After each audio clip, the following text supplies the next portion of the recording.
Alexandra Denise Opatulat, and right now I'll be talking about the meaning of life. So, what is life really all about? I'm sure a lot of people have asked that question to themselves a lot, like, what's really the purpose of everything? Why are we breathing? Why do we study? Why do we do what we do? Well, as a person who has lived for the past 17 years, I've come to realize through our philosophy module that what gives our life essence, what makes our life meaningful, is the fact that we as people embody the concept that we call freedom.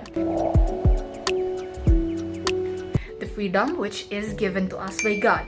We have freedom in our words, we have freedom in our actions, and we have the freedom to believe what we want to believe. For instance, in our religion, principles, morality, and pretty much in every aspects of our lives.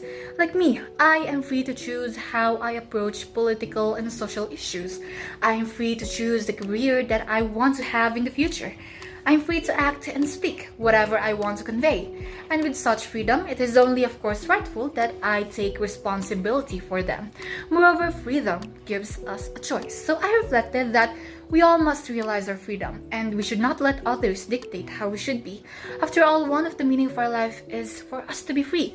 And if that was taken away from us, what would life be but shallow and empty?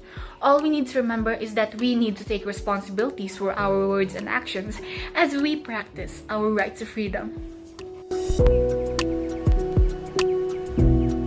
Now, the second thing that makes our life meaningful is intersubjectivity.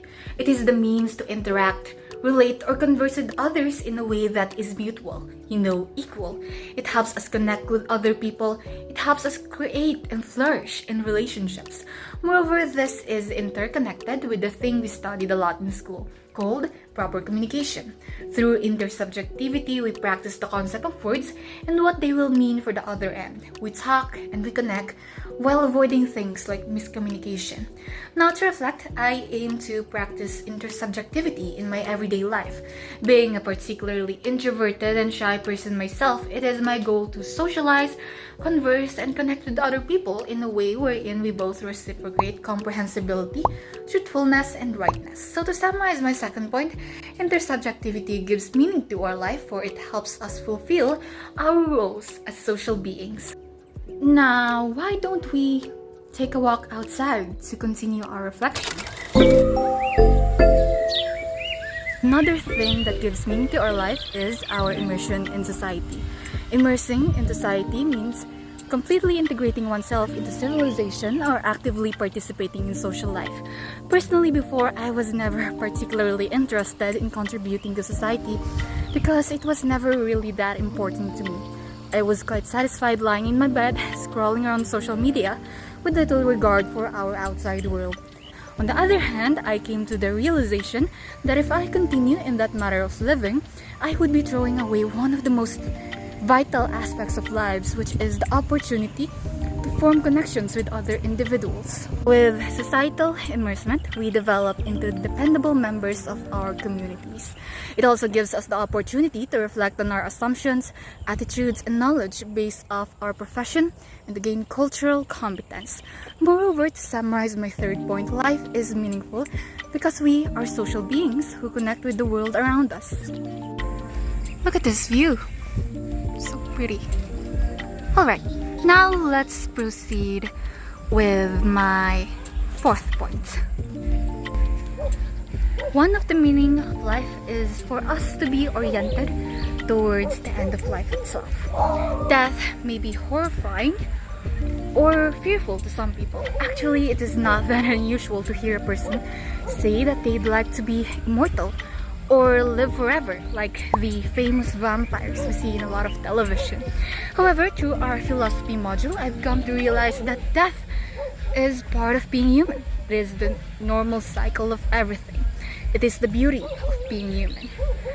To fulfill desired goals, to grow old, etc. Life loses its essence without the end of life itself. As the philosopher Heidegger stated, death is a phenomenon of life that reveals the way in which a human being exists and what it means to be. Moreover, I've come to realize through our module that some of the people who fear the end of life may actually not fear death themselves, but rather knowing that they have left important things unfulfilled. Thus, I reflected that I must strive for my goals no matter what. Time is limited, and it's important that I live with no regrets. Alright, to sum up with my final point, I believe that the ability to adjust to shifting political and cultural norms is an essential part of human life. For instance, our society has little to no trouble assimilating into the technological and modern culture. Back in the day, we didn't have any of these fancy gadgets and equipments, but now many organizations, institutions, and professions rely on them.